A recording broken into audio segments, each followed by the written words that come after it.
Hello everyone, welcome to true IAS and PCS. तो दोस्तों हम लोग स्टार्ट करते हैं अपनी पीएमएफ आईएएस की इन्वायरमेंट की बुक से चैप्टर नंबर 20,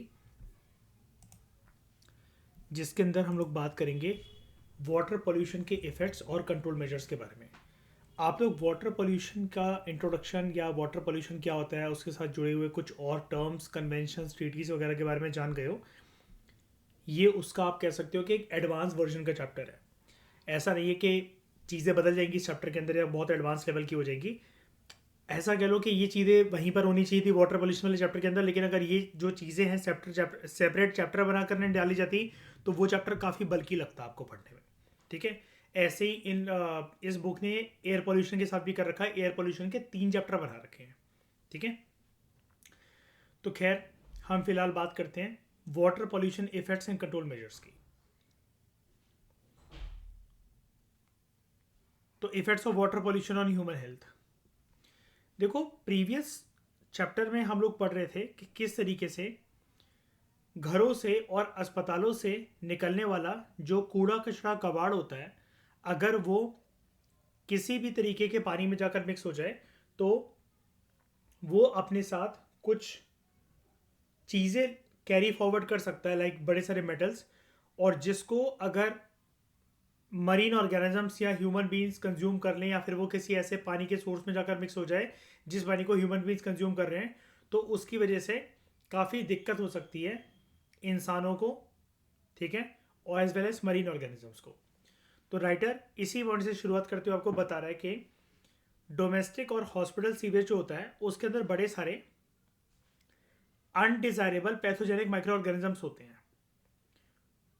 और जब ऐसा पानी या फिर ऐसा कूड़ा कचरा कबाड़ जो कि घरों से अस्पतालों से निकला हुआ है जिसके अंदर अनडिजायरेबल पैथोजेनिक माइक्रो ऑर्गेनिजम्स हैं, अगर ऐसा पानी विदाउट प्रॉपर ट्रीटमेंट, जिसको साफ ना करा गया हो, ठीक है, या केमिकल प्रोसेसिंग जिसकी ना करी गई हो, कुल मिलाकर उसके अंदर से जो टॉक्सिक मेटल्स हैं वो ना निकाले गए हो, अगर ऐसा पानी जो कि डोमेस्टिक और हॉस्पिटल सीवेज या वेस्ट को अपने साथ लेकर चल रहा है, इस प्रकार का सीवेज वाटर जो है अगर किसी ऐसे पानी के सोर्स में मिक्स हो जाए जिसको लोग यूज़ करते हैं, करते हैं, तो उसकी वजह से बड़े सारे सीरियस डिसीजेज जो हैं वो इंसानों में हो सकते हैं, like typhoid and cholera.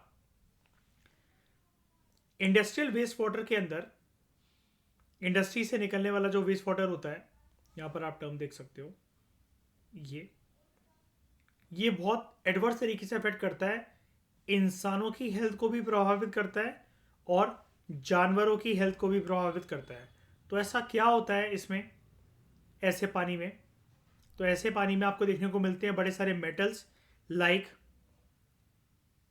Lead, zinc, arsenic, copper, mercury और कैडमियम।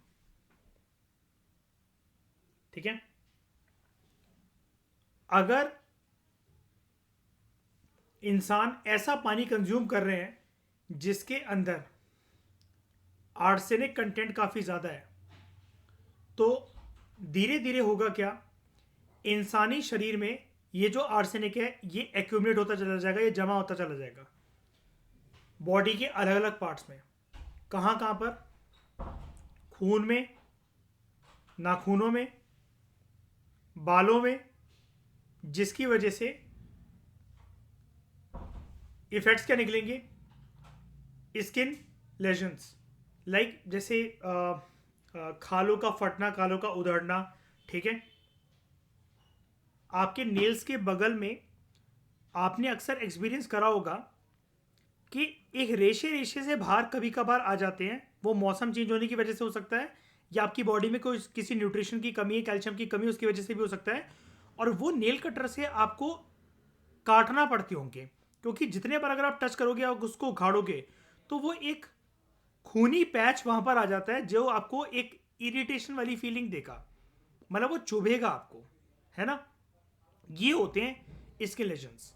ठीक है। ये कहीं पर भी हो सकता है, लेकिन मैं बेसिकली आपको ये नखूनों के बगल में बता रहा हूँ, क्योंकि ये बोल रहा है ना कि आर्सेनिक एक्यूमुलेट ये नील्स के पास भी हो जाता है, तो उसकी वजह से होता है ये। ठीक है।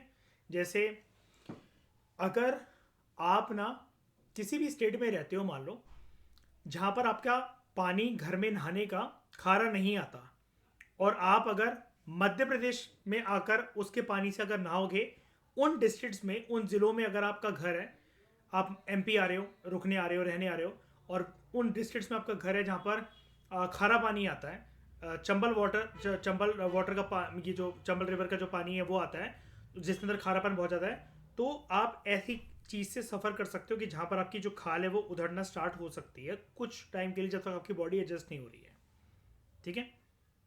उसके बाद dry and thickening of the skin and ultimately arsenic अगर हो तो उसकी वजह से स्किन कैंसर भी हो सकता है।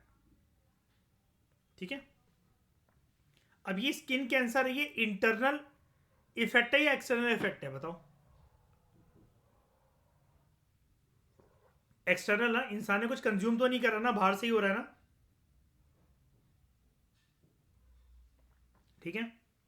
उसके बाद आर्सेनिक के अलावा एक और खतरनाक जो एलिमेंट है वो है मर्कुरी कंपाउंड्स।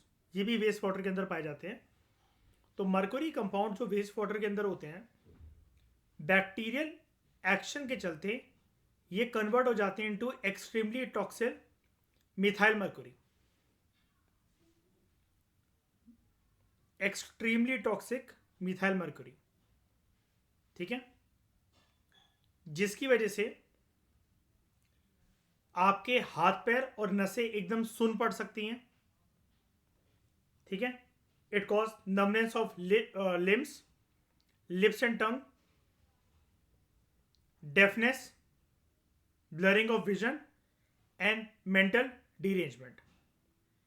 मर्क्यूरी का कंटेंट क्योंकि ज़्यादा होना पानी के अंदर, तो ये भी होता है कि आपकी जो सोचने समझने की जो क्षमता है, जो थिंकिंग पावर है, या पावर से ज़्यादा अगर मैं बात करूं, पहले पावर लिख देते हैं, थिंकिंग पावर और आपका जो थिंकिंग पैटर्न है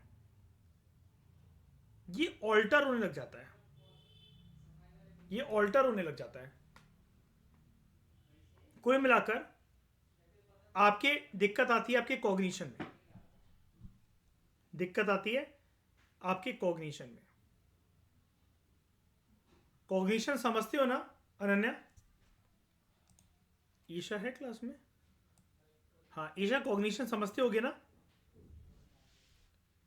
थिंकिंग पैटर्न को ही हम लोग कहते हैं जिसमें हमारे न्यूरॉन्स एक्टिव होते हैं, है ना। और किसी भी चीज को विजुलाइज करने के बाद जब हम इंटरप्रेट करते हैं तो वो बनता है कॉग्निशन।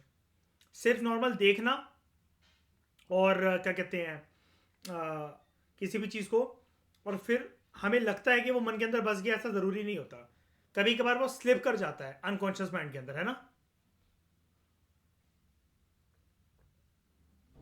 कॉग्निशन का प्रोसेस कहता है आपने चीजों को इंटरप्रेट भी करा देखकर, उसके बाद जो है आपके अंदर सोचने समझने की या उसके ऊपर डिसीजन लेने की क्षमता जो है वो पैदा हुई है। मरकुरी, अगर मिथाइल मरकुरी बन जाए, ये इन सारी चीज़ों को आपके रोक के रख देगा। ठीक है। और आपके लिप्स, आपकी टंग सुन हो जाएगी, नसें, हाथ पांव सुन पड़ सकते हैं इससे। ठीक है। They can be deafness also, blurring of vision and mental derangement. सोचने समझने की क्षमता प्रभावित हो सकती है। मरकुरी के बारे में और बात राइटर आपको यहाँ पर बता रहा है, कह रहा है Mercury in water causes Minamata in humans. ये एक न्यूरोलॉजिकल सिंड्रोम होता है। नाम क्या इसका? मीनामाटा। जब आपका ये मेंटल डिरेंजमेंट होता है ना, अगर ये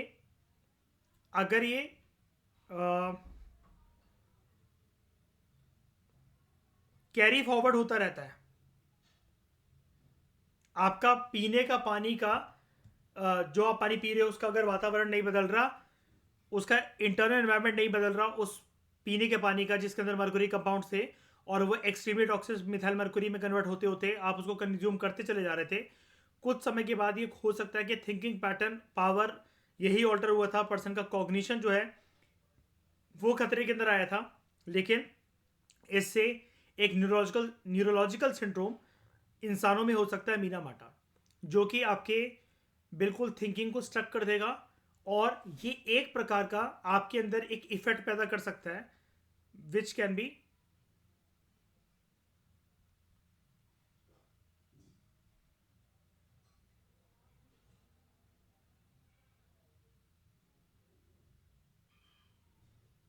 शॉर्ट टर्म मेमोरी लॉस। ठीक है, उसके बाद शॉर्ट टर्म मेमोरी लॉस जानते हो, आप में से किसी ने आमिर खान की मूवी देखी है, कुछ साल पहले आई थी, गजनी, है ना? एकदम से वो भूल जाता है कि जैसे उस चीज़ के बारे में, उस इंसान के बारे में, उस फ़ोन नंबर के बारे में, अपने घर के बारे में जानता ही ना हो। उसके बाद आर्सेनिक हो गया, मरकुरी हो गया, ये हम प्रीवियस चैप्टर में सारे मेटल्स कर चुके हैं। फिर हम बढ़ते हैं लेड की तरफ।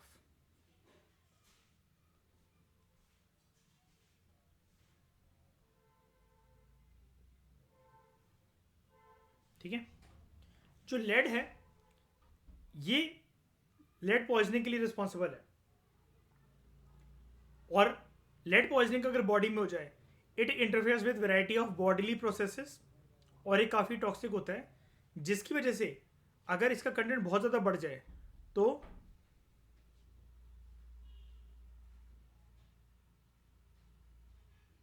मल्टी ऑर्गन्स फेलियर भी हो सकता है पर्सन को।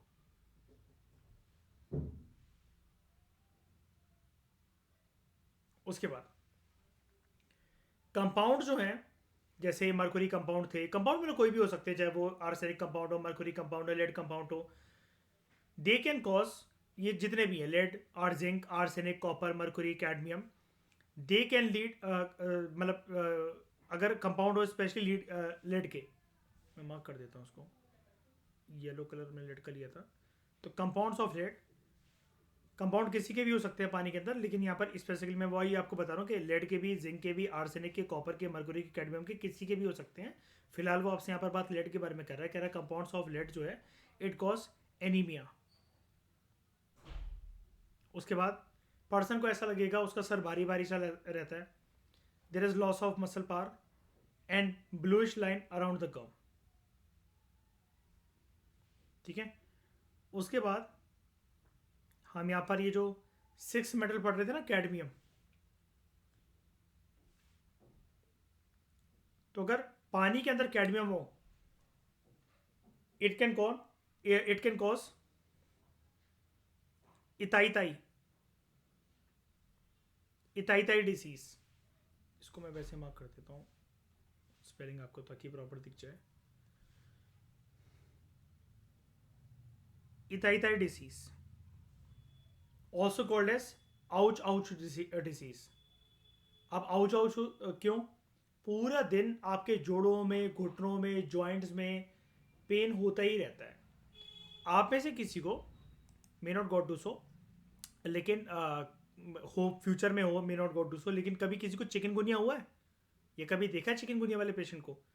उनकी हड्डियां, मतलब जो ये जो उंगलियां होती हैं, हड्डियां होती हैं, जो जोड़ों में दर्द होता है, जो जॉइंट होता है, वो बहुत दुखता रहता है, और उसकी वजह से उनको फीवर आता रहता है। जैसे होता है ना ऐसा, मान लो कि अपनी बॉडी में कहीं पर एक चोट लगी लगी हो, कभी आपको लगी होगी, आप कभी गिरे होगे, तो मतलब ऐसा कुछ नहीं है कि आपके बॉडी में कुछ वो स्ट्रक्चर बिगड़ गया या आपको खून आ गया, लेकिन उस चोट के लगने की वजह से आपको बुखार आ जाता है एक रात के लिए, है ना? अब ऐसे अगर जोड़ों में दर्द रहता है ना लंबे समय के लिए बोन्स में, तो पर्सन जो है वो फीवरिश भी फील करता है बहुत बार लंबे समय के लिए। तो पर्सन का पूरा मतलब ऐसा कोई दिन नहीं जाता, कोई क्षण नहीं जाता कि वो मतलब उसके जॉइंट, उसके घुटने, उसके मसल, ये जो है ये दुख ना रहे हो, तो वो दर्द के साथ रहना सीख जाता है। इसलिए इसको, मतलब नाम है इसका ये, इताई आउच आउच डिसीज। ठीक है, इताई दूसरा नाम है, एक और नाम है आउच आउच डिसीज। तो एक पेनफुल डिसीज होता है बोन्स एंड जॉइंट्स। ठीक है, और कैडमियम अगर हो तो it can cause cancer of lungs and liver. ठीक है,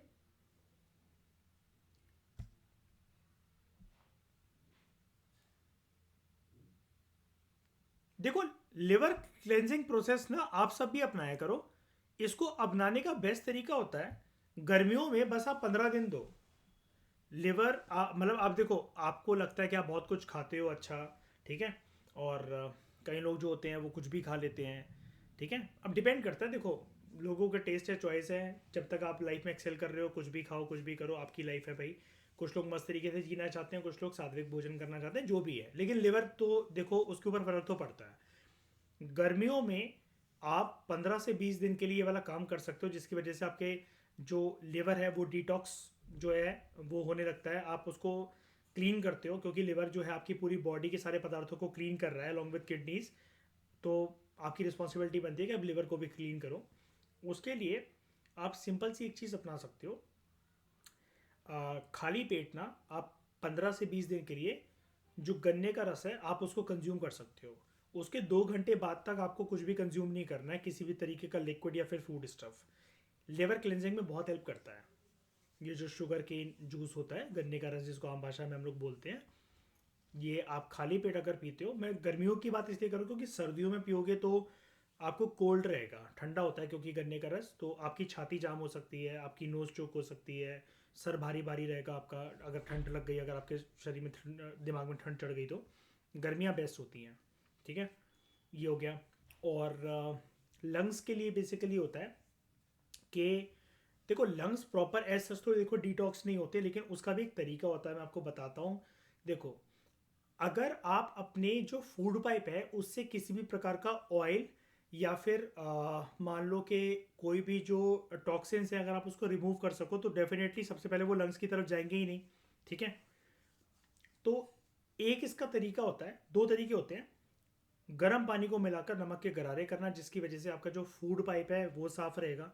ठीक है, तो बेसिकली जो नमक है वो थ्रू आउट करेगा आपके माउथ से, जब आप कुल्ला करोगे सारे टॉक्सिन्स को, ठीक है, खींच लेगा।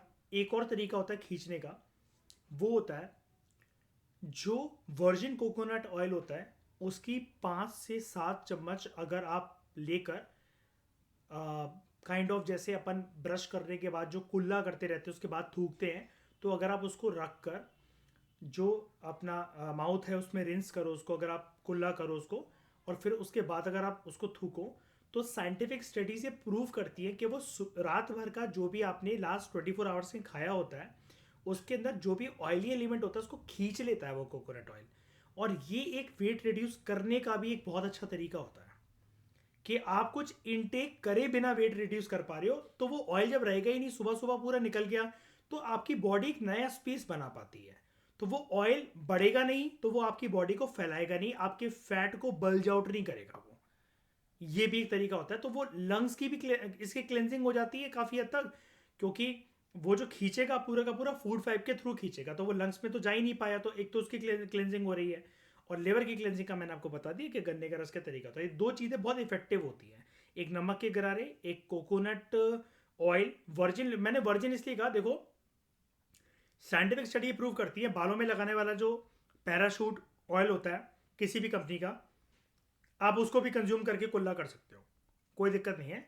लेकिन कई लोगों के मन में रहता है बालों में लगाने वाला तेल है, इसको हम कैसे कंज्यूम कर लें, तो अब वर्जिन कोकोनट ऑयल जो कि प्रेस्ड ऑयल होता है, ठीक है, जिसके अंदर कोकोनट के फ़ायदे मतलब ज़्यादा हैं, वो प्रोसेसिंग में बाहर नहीं निकले हैं, तो उसको लेकर कुल्ला करा जा सकता है। तो वो आपके सारे जो टॉक्सिन्स होते हैं और जो ऑयल होता है, जो जो चिकनाहट होती है आपके पूरे फूड पाइप में, उसको खींच लेता है और फैट रिड्यूस करने का, अगर बॉडी आपकी कहीं से भी बल्ज आउट हो रही है तो उसको बहुत कम ड्यूरेशन में पतला करने का बहुत अच्छा तरीका होता है। और उसको फिर उसके बाद ये भी कर सकते हो आप कि 1 चम्मच कंज्यूम कर लो गर्म पानी में मिलाकर, थोड़ा सा काला नमक और नींबू मिलाकर, उससे भी बहुत अच्छा सुबह सुबह फैट कटिंग का काम होता है। Your skin will glow, hair बहुत अच्छे शाइन करेंगे, चेहरा साफ रहेगा, पिंपल्स नहीं आएंगे, फैट कटिंग का काम करेगा, यू विल फील एनर्जेटिक, और स्ट्रेच मार्क्स भी काफ़ी हद तक कम हो जाते हैं उससे।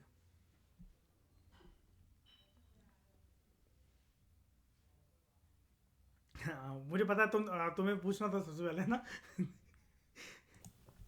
ठीक है, effects of water pollution on environment. तो माइक्रो ऑर्गेनिजम्स जो है involve in biodegradation of organic matter in sewage water consumes a lot of oxygen. ठीक है, वाटर पॉल्यूशन का इफेक्ट क्या एनवायरमेंट के ऊपर, जो माइक्रो ऑर्गेनिजम्स हैं जो कि ऑर्गेनिक मैटर की बायोडिग्रेडेशन करते हैं, मतलब उनका ब्रेक डाउन करते हैं, सीवेज वाटर में वो बड़ा बड़ा ज़्यादा ऑक्सीजन कंज्यूम करते हैं। ये तरीका याद है श्रेया? लास्ट चैप्टर के अंदर मैं डिस्कस करवा चुका हूँ, उनको ऑक्सीजन मॉलिक्यूल चाहिए पड़ता है।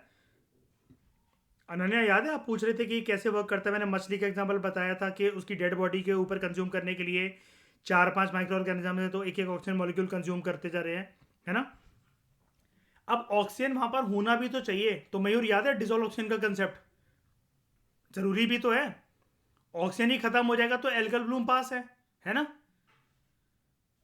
तो they consume lot of oxygen and make water oxygen deficient. Water को कैसा बना दिया, अगर आप यहां से ब्रेक डाउन करो इसको, वाटर को ऑक्सीजन डेफिशिएंट बना दिया। अब ऑक्सीजन डेफिशिएंट हो गया तो मछली, देखो श्रेया, मैटर ये है यहां पर पूरा का पूरा कि जो ऑर्गेनिक पदार्थ जो था, जो कि किसी की डेड बॉडी से आया होगा, उसके ऊपर फीड कर रहे थे जो माइक्रो ऑर्गेनिजम्स, वो ऑक्सीजन कंज्यूम करना चाह रहे थे, ठीक है श्रेया। अब अनन्या हुआ क्या, वहां पर ऑक्सीजन उन्होंने इतना कंज्यूम कर लिया कि ऑक्सीजन की किल्लत हो गई। फ्रेश ऑक्सीजन की सप्लाई पानी को मिली नहीं। ये पूरा कंसेप्ट डिट्टो मयूर लास्ट चैप्टर में डिस्कस कर चुके हैं, याद है? काफी टाइम लगाया था मैंने इसके ऊपर। ऑक्सीजन की किल्लत हो गई। जब ऑक्सीजन की किल्लत हो गई तो श्रेय से और तेजी से मछलियां नहीं बनने लग जाएंगी। क्यों बनने लग जाएंगी? क्योंकि डिसॉल्व ऑक्सीजन है ही नहीं। और प्राची याद है, आपने मुझे इस चीज का आंसर करा था, if I am not wrong, कि क्या फिश ऑक्सीजन कंज्यूम करती हैं पानी से? तो आपने बोला था ना हाँ करती हैं। और आपने क्या ऑर्गन का वो नाम दिया था? Through gills. गुड, ठीक है। तो oxygen deficient killing fish and other aquatic creatures. उसके बाद presence of large amount of nutrients in water, it results in algal Bloom. अब देख रहे हो, कई लोग एल्गल ब्लूम को ऐसा समझते हैं कि एल्गल ब्लूम एक ऐसा फिनोमेना है श्रेया कि वहां पर आर्यन क्या हुआ कि ऑक्सीजन की जो है, ऑक्सीजन कह रहा हूं सॉरी, न्यूट्रिएंट्स की किल्लत है। न्यूट्रिएंट्स बल्कि ज्यादा है वहां पर। अब न्यूट्रिएंट्स ज्यादा है तो क्या होता है, excessive growth of planktonic algae मतलब रिस्पॉन्सिबल बन जाती है उस पानी के एनवायरमेंट के अंदर। And this leads to ageing of lakes. Lakes हो चुकी बूढ़ी, सारी की सारी जितनी ग्रोथ होनी थी सारी ग्रोथ ने घेर, मतलब उस ग्रोथ ने, उस वेजिटेशन ने पूरे पानी को घेर लिया, सारा ऑक्सीजन खुद रख लिया, सारे न्यूट्रिएंट्स खुद रख लिए। अब ऊपर एक पूरी की पूरी, देख रहे हो क्या है, प्लेंटोनिक एल्गे, पूरी की पूरी एक परत बन गई एल्गे की, ठीक है। A few toxic substances often present in industrial waste waters can undergo biological magnification,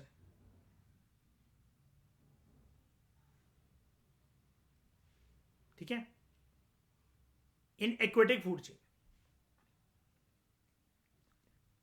this phenomena is well known for mercury and DDT.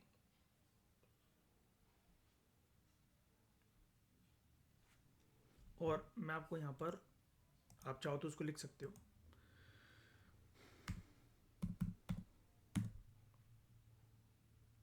DDT insecticide होता है वैसे जो एग्रीकल्चर में यूज होता है, ठीक है। तो few toxic substances often present in industrial waste water, जो इंडस्ट्रियल वेस्ट वाटर में प्रेजेंट थे, they can undergo biological magnification in the aquatic food chain. अब बायोलॉजिकल या बायो मैग्निफिकेशन क्या होती है? वो कैरी ऑन होता चलेगा ना अलग अलग सक्सेसिव स्टेजेस के अंदर, अलग अलग ऑर्गेनिजम्स की बॉडी के अंदर, और फैल भी जाएगा ना पानी के अंदर पूरे का पूरा, 1 से 2, 2 से 4, 4 से 8, अगर कोई भी एलिमेंट है तो ऐसा, है ना। ये कौन करता है पानी के अंदर? हाँ, पढ़ा है ना आपने इसके बारे में बायो में, आई थिंक क्लास 12 में है ये लास्ट में, है ना। तो this phenomena is well known for mercury and DDT. DDT की फुल फॉर्म क्या होती है? डाई, ठीक है, chloro diphenyl tri chloro ethane, ठीक है। क्या फुल फॉर्म है? Dichloro diphenyl diphenyl and trichloroethane, DDT, okay. अगर हाई कॉन्सेंट्रेशन हो डीडीटी का तो it disturbs calcium metabolism in words.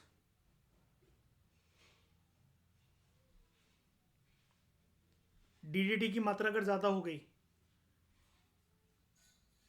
ठीक है, it can disturb calcium metabolism in birds. Which cause thinning of eggshell. यानी कि देख रहे हो, जो चिड़िया हैं उनको बच्चे पैदा करने में दिक्कत आ रही है एक प्रकार से। कैसे मतलब बोल सकते हैं ना एक बार हम ऐसा कंसेप्ट को रिलेट करने के लिए, उनको बच्चे पैदा करने में दिक्कत आ रही है। कैसे? जो एग शेल है भाई वो थिन है, अगर वो उसको आगे चलकर मान लो कि सेकेंगी, अंडा निकलेगा तो सेकना पड़ेगा ना चूजे को बाहर निकालने के लिए। जैसी देखो चिड़िया कुछ तो वजन रख के या मुर्गी कुछ तो वजन रख के बैठती है ना अपने अंडे के ऊपर। इस केस में क्या होता है, हल्का सा उसने प्रेशर डाला। प्रेशर क्यों डालना पड़ता है? चूजा तब तक बाहर नहीं निकलता किसी भी अंडे से जब तक अंडे में गर्माहट ना हो जाए। जानते हो इस चीज को? जैसे जो पिजन्स होते हैं, पिजन्स ने मान लो एग ले करे, ठीक है, आप अपने छतों पर देखना या कहीं पर भी जहाँ पर कबूतर आते हैं आपकी बालकनी में या एसी के ऊपर, मान लो उन्होंने कोई घोंसला बनाया और वहाँ पर जो है अंडे दिए। अगर आप किसी भी बर्ड प्रजाति के अंडे को अगर जब उसने जस्ट दिया है कुछ घंटों या फिर कुछ दिनों के अंदर अगर आप उसको छू लो, वो अंडा उसके लिए बेकार हो जाता है। फिर वो जो पिजन है या कोई भी बर्ड की जीव जंतु है वो उसको फिर हाथ नहीं लगाती है, उसके लिए वो आपने उसका वेस्ट कर दिया उसको। अब नहीं सेगी, मतलब वो सेना जानते हो ना, मतलब उसके ऊपर बैठना और उसको गर्माहट देना, फिर नहीं करेगी वो कबूतरी उसके ऊपर बैठ के, ठीक है। यहां पर लेकिन क्या हो रहा है, ह्यूमन इंटरवेंशन ने कुछ नहीं करा, लेकिन हल्का सा जो प्रेशर उसके ऊपर था बैठने का, जैसे ही उसने हल्का सा प्रेशर के साथ वो जो भी बर्ड है वो बैठी, वो एग शेल इतना थिन लेयर का था कि वो चटक गया, क्रैक हो गया, टूट गया। अब क्या हुआ, जिस टाइम पर अंडे में चूजे को चूजा बनने के लिए जितना टाइम चाहिए था वो मिल नहीं पाया। जैसे लैक ऑफ न्यूट्रिशन की वजह से और हाई स्ट्रेसफुल लाइफ की वजह से, भगवान ना करे किसी लेडी के साथ ऐसा हो, लेकिन हो जाता है बहुत बार कि कभी कभार डिलीवरी जल्दी करने को कहता है डॉक्टर, बच्चा पूरा अच्छे से वॉर्म से निकालने के लिए 9 महीने में रेडी हो जाता है। कभी कभार डॉक्टर बोलता है कि 7.5 7 8 महीने के अंदर डिलीवरी करनी पड़ेगी, विच इज़ रिस्की थिंग, क्योंकि बच्चा जो है अभी उसकी पूरी ग्रोथ नहीं हुई है, उसको कुछ महीने इन द सेंस के आधा महीना 1 महीना 1.5 महीना रह लेना चाहिए था और माँ की कोख में वॉर्म में, तब उसको बाहर निकालते तो वो एक हेल्थी चाइल्ड के तौर पर पैदा होता, ठीक है। लेकिन प्री मेच्योर बर्थ जो होते हैं, ऑब्वियस ही बात है, it will be responsible for this phenomena, will be responsible for under nourishment या फिर under nutrition of the children, ठीक है। सिमिलरली अगर ये प्री मेच्योर ब्रेकिंग होती है अंडे की, it eventually causes a decline in bird population.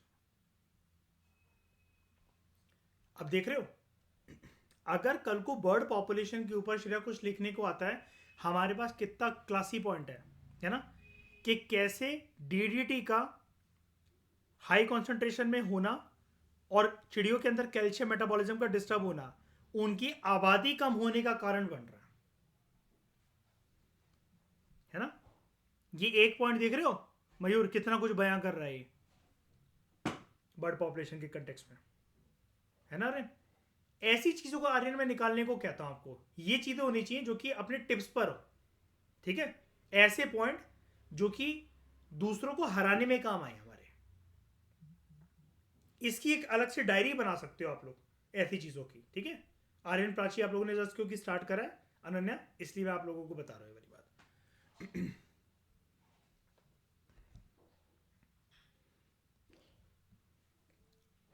हाँ नहीं नहीं, वो मैं जैसे कह रहा था कि इस केस में जैसे चिड़िया जो बैठी है यहाँ पर, मैं एग्जांपल ये दे रहा था कि इंसान अगर कबूतर के अंडे को, किसी भी पशु पक्षी के अंडे को टच करते हैं तो फिर वो सेता नहीं है, उसके ऊपर बैठता नहीं है। मैंने कहा लेकिन यहाँ पर जो अंडा टूटा या वो जो भी हुआ ना वो इंसानों की वजह से नहीं हुआ। हाँ वो आप लेकिन जो सही कह रहे हो कि यहाँ पर तो हर चीज़ के लिए पूरे इन्वायरमेंट के अंदर आजकल इंसान ही रिस्पॉन्सिबल है। अभी कौन सी मास एक्सटेंशन के अंदर हम लोग जी रहे हैं श्रेया? 6th, और ये पहली ऐसी मास एक्सटेंशन है जो कि किसी की वजह से हो रही है, इंसानों की वजह से। और इस रेट पर आज तक कोई एक्सटेंशन हुई है?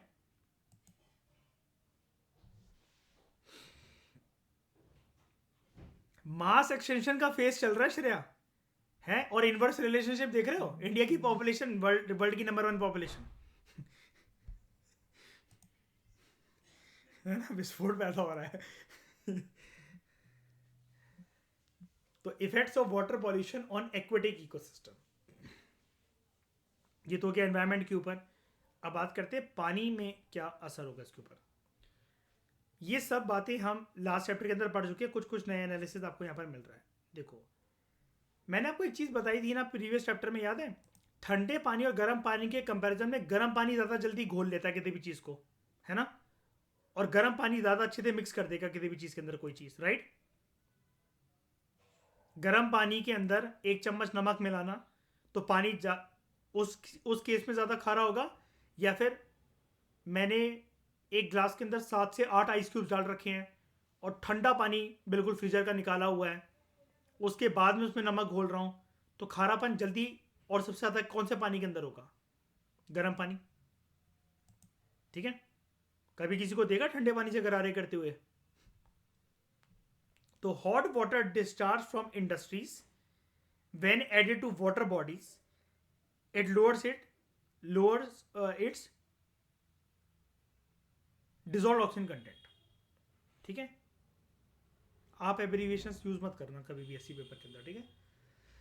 कभी भी एब्रीविएशन यूज करने का मैं आपको एक तरीका बताता हूँ। देखो, जितने लोग नए हैं और पुराने लोगों को भी मैं एक बार बता देता हूँ अच्छे से। अनन्या, करना क्या, जैसे एब्रीविएशंस ना यूज तो करनी होती आ रहे हैं। देखो, आंसर राइटिंग के अंदर मान लो कि अपन ना यूनेस्को के बारे में कोई एक आंसर लिखने जा रहे हैं मीन्स का, जिसको हमें 250 वर्ड्स के अंदर एड्रेस करना है, ठीक है। अब देखो क्या है, अपन ने आंसर शुरू करा, एक बार आप यूनेस्को की पूरी फुल फॉर्म दे दो, पूरी फुल फॉर्म दे दो। फुल फॉर्म यहां पर दो, फुल फॉर्म यहां पर दी, और ब्रैकेट में लिखो नहीं यूनेस्को, ठीक है। एक बार लिखा, फिर आंसर अपना चलते रहने दो। फिर बीच में कहीं पर भी यूनेस्को को यूज करने की जरूरत पड़ी, तब दोबारा फुल फॉर्म देने की कोई जरूरत नहीं, क्योंकि आप एक बार शुरू में दे चुके हो। ये आंसर राइटिंग का एक बहुत बड़ा रूल होता है, जो कि शायद से आपको कभी कोई बताएगा नहीं।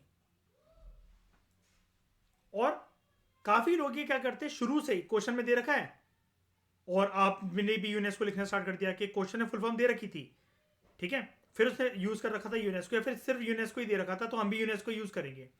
नहीं यार, ऐसे काम नहीं बनेगा आपका। जैसे यूपीएससी ने गेम खेला था लास्ट ईयर के मेंस में, एक ऑर्गेनाइजेशन के बारे में पूछा था, I2U2। ये इंडिया और यूएसए का कुछ एक अलायंस है, पता नहीं, एक सेकंड रुकना, क्या होती है फुल फॉर्म इसकी? I2U2,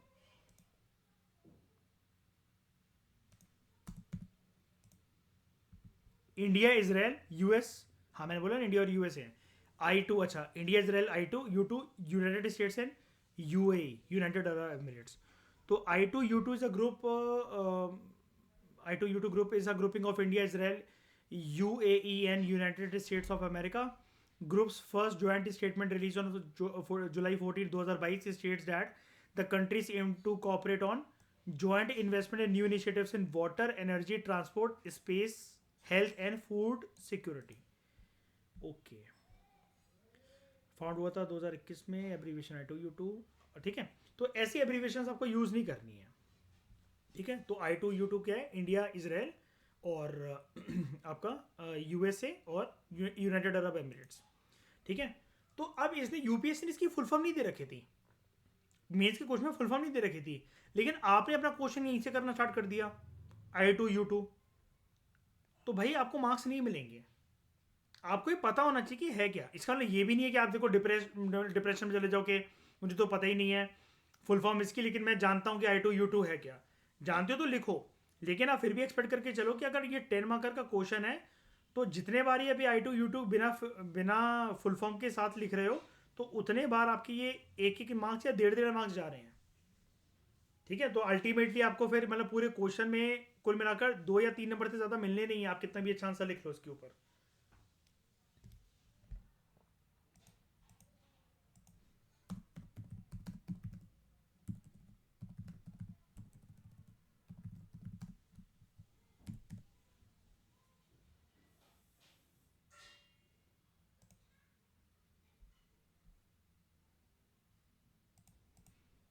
एक मिनट रुकना।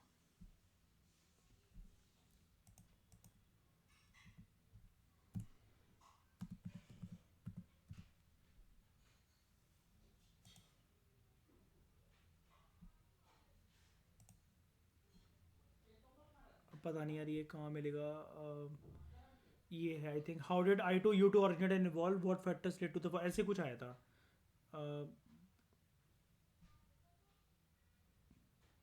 ऐसे कोई क्वेश्चन आया था। यहाँ मीन्स का नहीं मिल रहा है, छोड़ो। ठीक है, लेकिन वही है कि आप एब्रीविएशंस को, मतलब मैंने आपको यूज़ करने का तरीका बता दिया कि आपको कैसे यूज़ करना है। एक बार आप उसकी फुल फॉर्म मेंशन करो और उसके बाद फिर जो है आप एब्रीविएशंस बार बार लिख सकते हो। फिर आपको बार बार वो चीज़ लिखने की जरूरत नहीं, एक बार लेकिन आपको शुरू में मेंशन करना पड़ेगा उसकी फुल फॉर्म।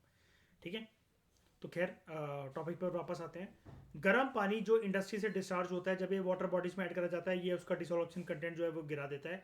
पॉल्यूटेड वाटर जो है it reduces dissolution content, thereby eliminate sensitive organisms like plankton, mollusc and fish. कुल मिलाकर एक्वेटिक इकोसिस्टम को प्रभावित कर रहा है। However a few tolerant species like tubifex, जिसको एनिलिड वॉर्म भी कहते हैं, और कुछ इंसेक्ट लार्वे जो हैं वो हाईली पॉल्यूटेड वाटर में भी सर्वाइव कर सकते हैं, जिनका डिसोल्यूशन कंटेंट काफी कम है। और and such species are recognised as indicator species for polluted water. शुरुआती चैप्टर में हमने पढ़ा था ना इंडिकेटर स्पीशीज, कि मतलब अगर ऐसी, अब इंडिकेटर स्पीशी क्या होती है, श्रेया याद है वाला कंसेप्ट? इन्वायरमेंट, ये इसी बुक के इनिशियल चैप्टर्स में दे रखा था। इंडिकेटर स्पीशीज वो स्पीशीज होती है कि अगर उनकी प्रेजेंस है मयूर किसी एक्वेटिक, मतलब एक्वेटिक छोड़ो, किसी भी इकोसिस्टम के अंदर, तो वो हमें इशारा कर देती है, संकेत दे देती है कि भाई ये स्पीशी अगर यहाँ पर मौजूद है। ठीक है, तो यानी कि ये इन्वायरमेंट की हेल्थ को बता रहा है। अगर मान लो बुरी से बुरी हालत में कोई जीव जंतु वहां पर सर्वाइव कर पा रहे हैं, यानी कि उस एनवायरमेंट या उस इकोसिस्टम की लंका लग रखी है। और जो ऐसी कंडीशन के अंदर सर्वाइव कर पाते थे, ऐसे जीव जंतु बुरी से बुरी कंडीशन के अंदर, उनकी संख्या कम हो रही है। तो यानी कि एनवायरमेंट हो सकता है कि अच्छी हेल्थ की तरफ जो है वो बढ़ रहा। ठीक है, तो such species is called as indicator species for polluted water. ठीक है, तो ये ट्यूबिफेक्स क्या होता है, ये देखो।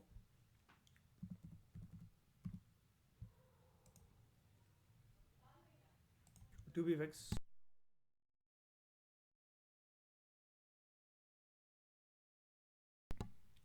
ये वॉर्म्स होते हैं।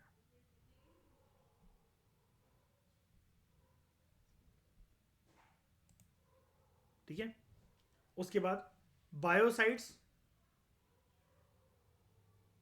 polychlorinated biphenyl PCBs and heavy metals, they eliminate sensitive aquatic organisms।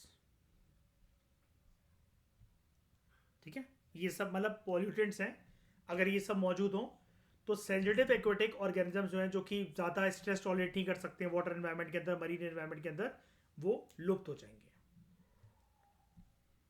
ठीक है, फिर इसी के साथ एक टॉपिक है, जो ये हॉट वाटर डिस्चार्ज की बात हो रही थी, ocean warming, over fishing, increase methyl mercury toxic in fish. हमने ऊपर पढ़ा था ना, ये methyl mercury, mercury compound waste water के अंदर बैक्टीरियल एक्शन की वजह से एक्सट्रीमली टॉक्सिक मिथाइल मर्क्यूरी के अंदर कन्वर्ट हो जाते हैं। जिसकी वजह से क्या होता है, हमने क्या पढ़ा था, it can cause numbness of limbs, lips, tongue, deafness, blurring of vision and mental derangement. और अगर ये कैरी फॉरवर्ड होता रहा तो ये क्या बन जाएगा, मीना माटा, है ना। ये सब कुछ हम जानते हैं इसके बारे में। तो आ जाओ यहाँ पर। तो ocean warming and over fishing it में इंक्रीज क्या, methyl mercury toxin in fish. तो there is a decrease in sea water concentration, there is a decrease in seawater concentration of methyl mercury since the late 1990s। अब एक बात बताओ, अगर report ये कह रही है, साइंटिफिक स्टडीज ये कह रही है कि समुद्रों के पानी में मिथाइल मर्क्यूरी की कंसेंट्रेशन कम हो रही है, अच्छी चीज है कि बुरी चीज है? सी वाटर कॉन्सेंट्रेशन जो है उसके अंदर जो मिथाइल मर्क्यूरी का जो एलिमेंट है, जो पार्ट है, जितना शेयर है उसका, वो डिक्रीज हो चला, तो ये अच्छी चीज है कि बुरी चीज है?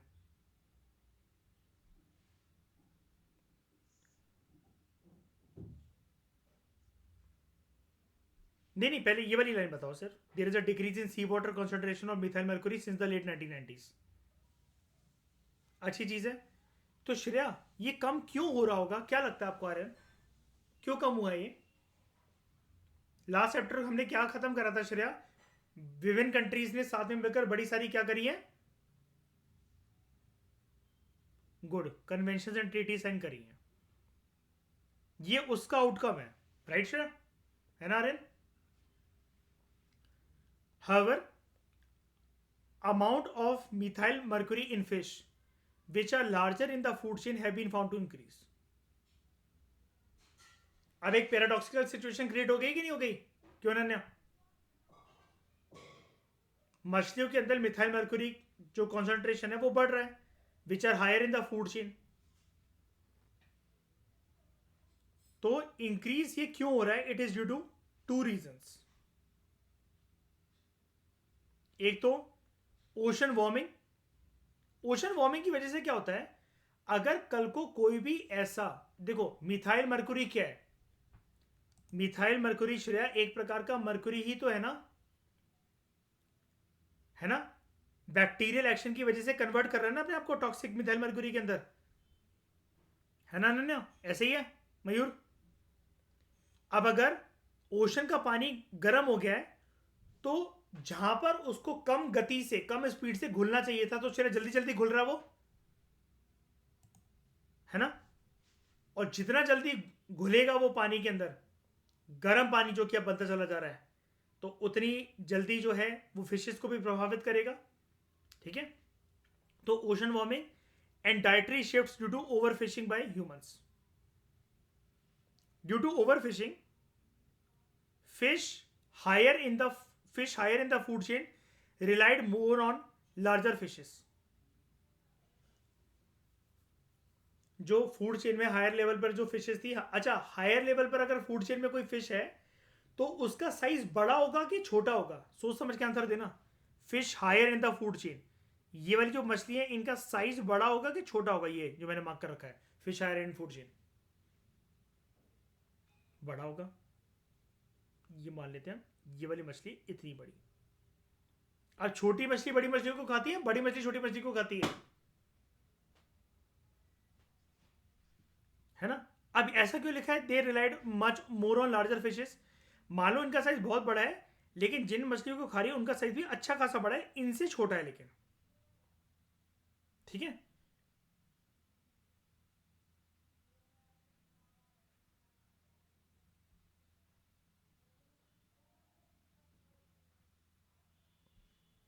अब ये जो फिश है,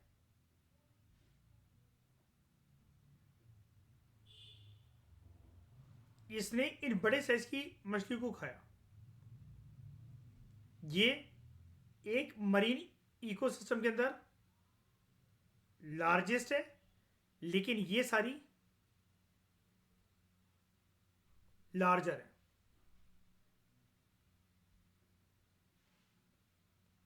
in terms of their size. सबसे बड़ी ये और छोटी छोटी ये वाली, पहली, दूसरी, तीसरी इससे छोटी है, लेकिन अगर आप पूरे समुद्र में देखोगे तो ये मान लो कि सबसे मतलब काइंड ऑफ बड़े साइज की है। तो due to over fishing, fish higher in food chain relied more on larger fishes. अब इतनी बड़ी बड़ी मछलियों को इन्होंने खाया है, और इतनी बड़ी बड़ी मछलियों के अंदर अगर मिथाइल मर्क्यूरी था तो इनके अंदर टॉक्सिन भी काफी ज्यादा था, तो which have higher concentration of toxin and other prey fish.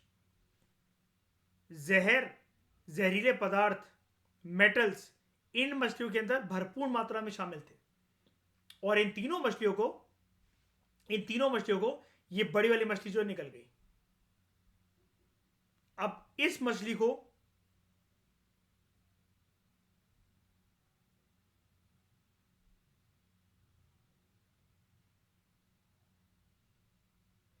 इंसान निकल गए। अब निकल के गए मतलब इंसानों ने फिशिंग करके, और इस बड़ी मछली को, कोई भी कह लो, जैसे वेल कह लो, जापान, मैंने आपको प्रीवियस चैप्टर के अंदर बताया था, बहुत बड़ा शिकारी रह चुका है अभी भी वेल्स की किलिंग का। और कौन सी कमीशन ने उसके ऊपर एम्बार्गो लगाया था? कि वो वेस्ट को लिमिटेड मात्रा में हंट डाउन करें। कौन सी कमीशन थी वो? श्रेया, क्या नाम है होता है IWC का? Good, international whaling commission. ठीक है, तो फिश मेटाबॉलिज्म जो है, fish metabolism is temperature dependent. So as ocean temperature increases, मछलियां जो हैं they experience higher metabolism and more energy obtain from food is spend on maintenance rather than growth. उनकी पूरी पूरी एनर्जी जो है अपनी मेंटेनेंस पे लगने लग जाती है, ठीक है, रेदर देन देयर ग्रोथ। तो this leads to more methyl mercury getting concentrated in predatory fish.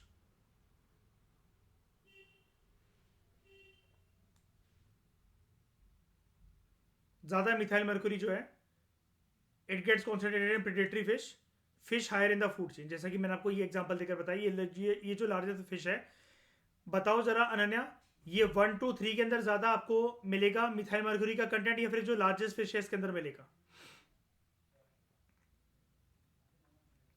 Largest वाले में मिलेगा।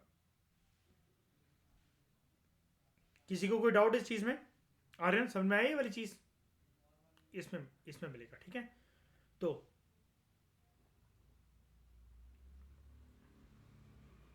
मैग्निफिकेशन का बिल्कुल। तो human exposure to the toxin through fish consumption is bound to increase as a result of climate change. Climate change क्यों कह रहा है इसलिए वो यहाँ पर?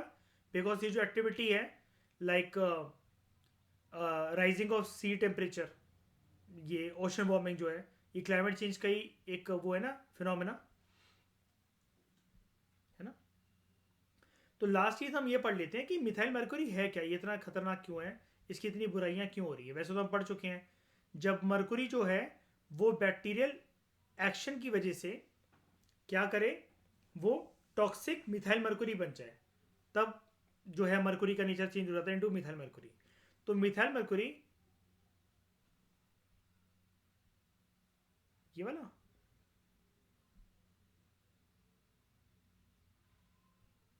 कौन सा वाला करे देख लो, यही है। अच्छा हो गया ना? कुछ समझना तो नहीं है? ठीक है ठीक है, बढ़ू आगे बढ़ू।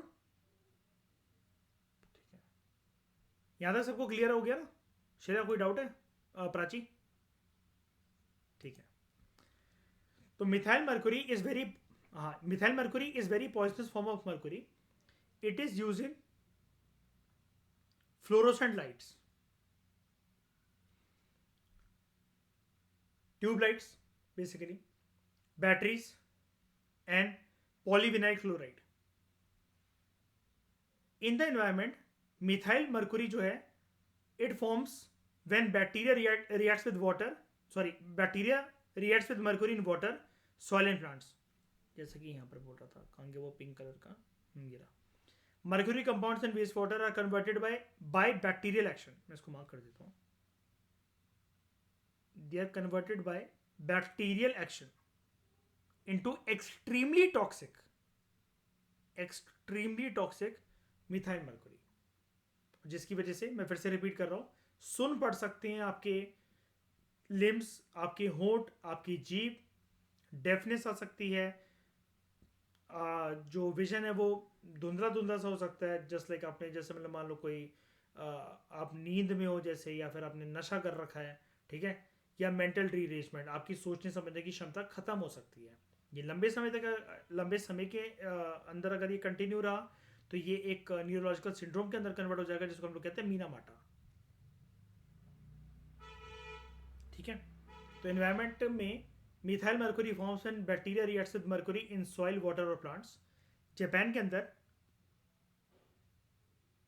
मास मर्क्यूरी पॉइजनिंग, मीनामाटा डिसीज, जो ऑब्जर्व करा गया था 1960 के दशक में, caused by eating fish from Minamata bay which was contaminated by methyl mercury, और वहीं से नाम आया Minamata disease. Methyl mercury poisoning, it leads to brain and nervous system damage and developing foetus is highly vulnerable to mercury exposure. अगर एक बच्चा, एक जीव माँ की कोख में बड़ा हो रहा है, ठीक है, और वो माँ ऐसा पानी पी रही है जिसके अंदर मर्क्यूरी कंटेंट है, तो ये खतरे की घंटी है. ठीक है.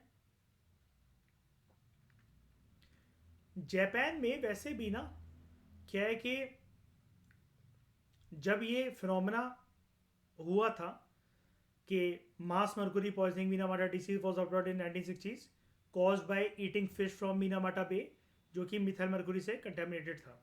हमेशा ये ऐसे नहीं करता कि आपकी सोचने समझने की बुद्धि को खो देगा. जापान के लोगों की साइकोलॉजी और उनकी ब्रेन पावर एक अलग तरीके से रन करती है. स्पेशली जब हिरोशिमा नागासाकी जैसा इंसिडेंट हो चुका है वहाँ पर, रेडियो एक्टिव पॉल्यूशन भी है वहाँ पर, ठीक है, और मीनामाटा डिसीज, इसने जापान की आबादी की मानसिक संतुलन को, मानसिकता को काफ़ी हद तक प्रभावित करा था इन दो इवेंट्स ने. जापान में क्या है कि एक आदमी जो है उसके कल्चर की मतलब एक पहचान है,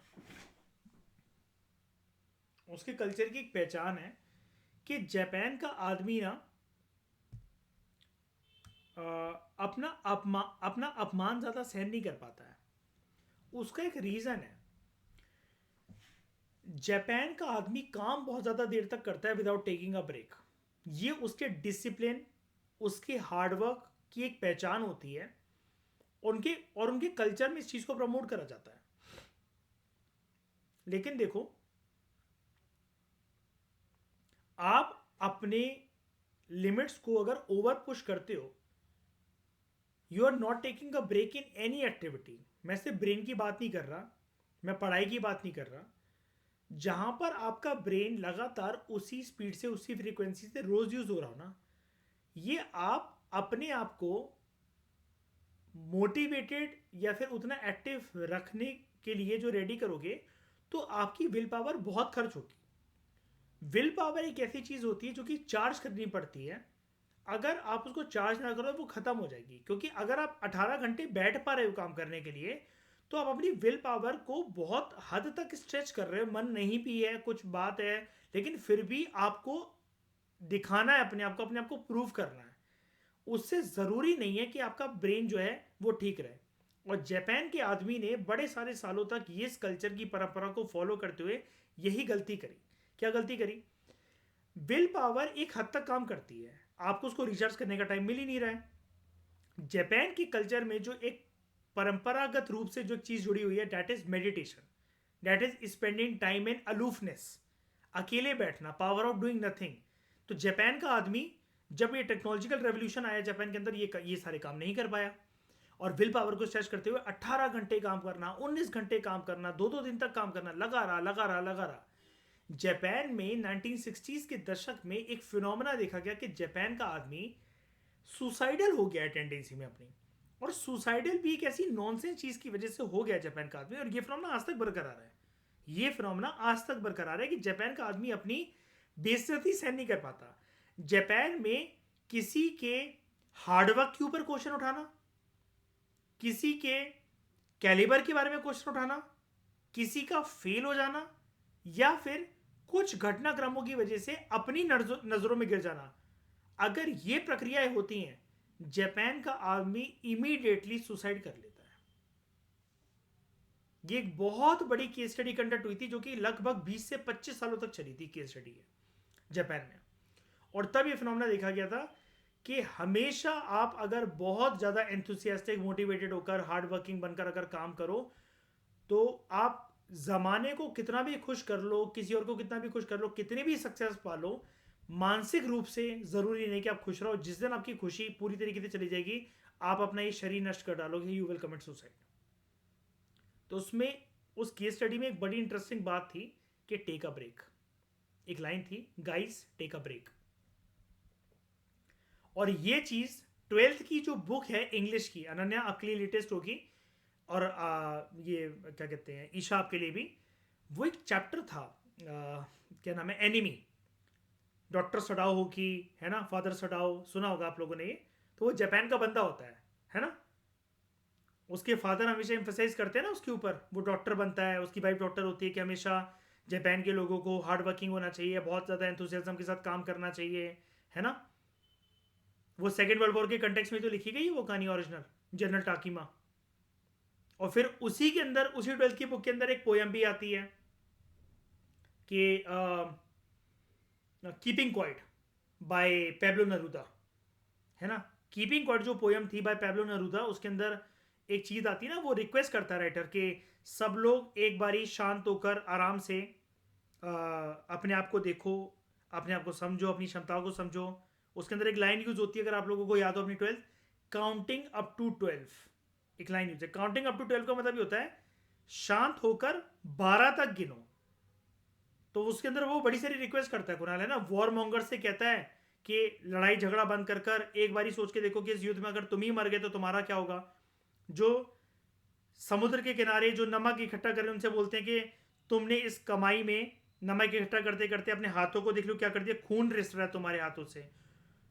कंपनी से रिक्वेस्ट करता है कि अपने इंजन मोटर सब बंद करो, एक बारी शांति से रहो।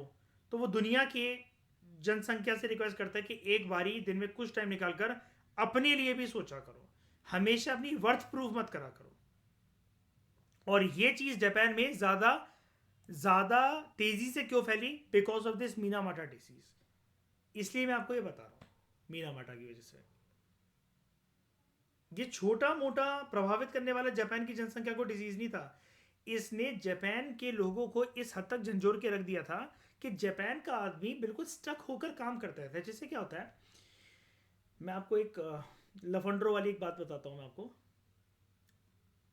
जो लोग वो करते हैं, क्या कहते हैं उसको, वीड स्मोक करते हैं, जो जिसको मैरिजुआना कहते हैं, ठीक है, गांजा जो पीते हैं, गांजे में एक क्षमता होती है, एक चीज होती है गांजे में भी और भांग में भी, भांग जो होली पर पी जाती है, कि आप अगर स्पेशली गांजा फूकते हुए जो प्रक्रिया में इन्वॉल्व होते हो ना, आप फिर वही करते चलोगे। अगर आपका मूड सैड है तो आप सैड ही रहोगे, हंस रहे हो तो हंसते ही रह जाओगे, ठीक है, एक जगह स्टक हो तो स्टक ही रह जाओगे, और पढ़ रहे हो तो पढ़ते ही रह जाओगे। इसलिए बहुत बार जो लोग पढ़ाई करते हैं in the field of engineers, doctors, ठीक है, एमबीबीएस नीट के स्टूडेंट्स, इंजीनियर्स, जिनको आईआईटी वगैरह निकालना होता है, तो वो गांजा ले लेकर पढ़ाई करते हैं, या फिर अंदर आईआईटी में जा जाकर, आईआईएम में जा जाकर गांजा पीने लग जाते हैं। और आपको पता है स्टडी क्या कहती है, इस देश में सबसे ज़्यादा जो प्रोफेशन, जो अगर आप सारे प्रोफेशन को कंबाइन करो तो सबसे ज़्यादा जो सिगरेट जो पीते हैं, वो पता है कौन पीते हैं, वो डॉक्टर पीते हैं सबसे ज़्यादा सिगरेट इस देश में। क्योंकि वो उस स्ट्रेसफुल जिंदगी से निकले होते हैं, तो उस टाइम पर उन्होंने स्टार्ट करी होती है अपनी नीट या अपनी एमबीबीएस की तैयारी में, ठीक है, तो वो आदी हो गए होते हैं। और पैराडॉक्सिकल सिचुएशन क्या होती है, आयरॉनिकल बात क्या है, कि वो जब डॉक्टर बन जाते हैं तब वो कैंप्स लगाते हैं, anti smoking, anti tobacco consumption और इस चीज़ के। ये ऐसी जो बातें होती हैं जिसको मतलब क्या कहते हैं उसको, हिपोक्रेसी, ठीक है। ये दोगलापन का जो एक कैरेक्टर होता है इंसान का, जिसको एक मैंने टर्म यूज करा था अगर आपको याद हो, कॉग्निटिव डिसोनेंस। ईशा 12th में सुना ये वाला वर्ड, कॉग्निटिव डिसोनेंस, कि जब आप कह कुछ रहे होते हो अंदर से इंसान कुछ और हो, है ना। ये दोगलापन की बात होती है। ये दोगलापन हम लोग जीएस पेपर 4 एथिक्स में यूज करेंगे, कि इंसान बहुत बार डिसीजन इसलिए बहुत अच्छे से नहीं ले पाता है, वो क्योंकि अंदर से दोगला होता है। अब वो दोगला, इसका मतलब ये नहीं, देखो दो तरह के दोगले होते हैं। एक होता है जानबूझकर दोगलापन दिखाना, आपसे दूसरों को खुश कहने के लिए मतलब बकलोली कर रहे हो। एक होता है कि आपको ये लगता है मेरी छवि बेकार हो जाएगी, मेरी इमेज बेकार हो जाएगी, मेरे बारे में लोग क्या सोचेंगे, मेरी इतनी अच्छी रेपुटेशन है, ऐसा है वैसा है, तो आप ना जानबूझ के दूसरों को इंप्रेस करने के लिए बनते हो जो कि आप हो नहीं।